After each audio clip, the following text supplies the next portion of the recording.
Hello दोस्तों, उम्मीद है कि आप लोगों को मेरी ये कहानी वीडियो पसंद आ रही होगी। मेरे आज की कहानी का शीर्षक है चुड़ैल बचाने आई अपनी बेटी को। तो चलिए शुरू करते हैं। एक समय की बात है, नर्मदापुरम नामक गांव में एक मानवी नामक लड़की रहा करती थी, जो कि बहुत ही सीधी साधी और गांव में उसका मान सम्मान बहुत था। लेकिन उसे एक दिन एक लड़के मोहन से प्यार हो जाता है, जिस वजह से मोहन से वो भागकर शादी कर लेती है। लेकिन और गांव वाले ये चीज़ बर्दाश्त नहीं करते हैं। कहते हैं कि ये लड़की हम लोग के गांव की मान सम्मान मर्यादा से भरी पड़ी थी, लेकिन इसने भाग के क्यों शादी कर लिया। ये अब कभी हमारे गांव में नहीं आएगी, और ये लड़की हमारे गांव में कभी भी आए तो इसको मार दिया जाएगा। जिससे कि मानवी के मम्मी पापा सुनार थे और उनसे मानवी सारे रिश्ते नाते तोड़ देते हैं, ताकि उनकी बेटी कभी इस गाँव में ना ही कदम रख पाए। और दूसरी ही तरफ मोहन एक गरीब परिवार से बिलोंग करता था, जो कि बहुत ही गरीब था, और मोहिनी को गरीब परिवार में रहने का बिल्कुल भी आदत नहीं था। जिस वजह से मोहिनी गांव समाज से इतना तंग आकर वो सुसाइड कर लेती है, और एक लेटर पे लिख के जाती है कि वो कुछ सालों बाद वो सुसाइड कर लेती है। और एक लेटर पे लिख के जाती है कि मेरी छोटी सी बेटी है, उसका ध्यान रखना।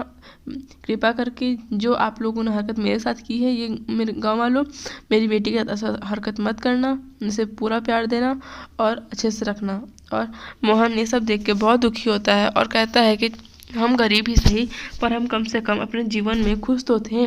लेकिन तुमने ऐसा क्यों कर लिया। ऐसे ही कह के मोहन बहुत रोता है, लेकिन अपनी बेटी का पालन पोषण अच्छे से करता है। लेकिन मोहन को कहीं ना कहीं ये चीज़ महसूस होने लगता है कि ये सब की जड़ उसकी बेटी है। अगर वो बेटी ना होती तो कभी भी मोहिनी उससे शादी ना करती, और मोहिनी शादी ना करती तो मोहिनी कभी उस गांव से बाहर नहीं निकाली जाती, और मोहिनी सुसाइड भी नहीं करती। जिस वजह से वो मोहिनी को बहुत बिल्कुल भी उसकी बेटी को नहीं मानता। उसकी बेटी का नाम रानी था, और वो रानी को बिल्कुल भी नहीं मानता। उसे हमेशा मारा पीटा करता, बिल्कुल भी उससे दिन भर काम कराता, पढ़ाई लिखाई के लिए भी स्कूल नहीं भेजता। अब रानी भी धीरे धीरे बड़ी होती जा रही थी।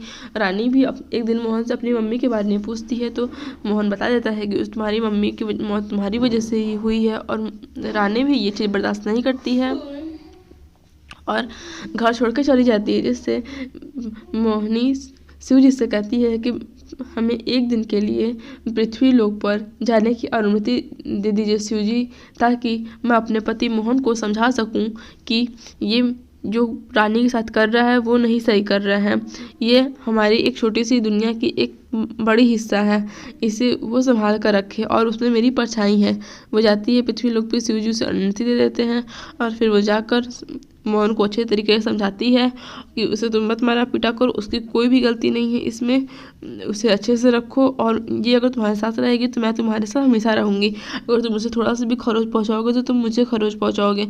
और फिर मोहन को अपनी गलती का एहसास हो जाता है, और फिर रानी को एकदम अच्छे से रखने लगता है, और रानी भी अच्छे से अपने पापा के साथ रहने लगती है। वो भी रानी से माफ़ी मांगता है मोहन, और रानी फिर स्कूल जाने लगती है। Thanks for watching. वीडियो अच्छी लगी तो लाइक सब्सक्राइब करना भूलें। बाय बाय दोस्तों।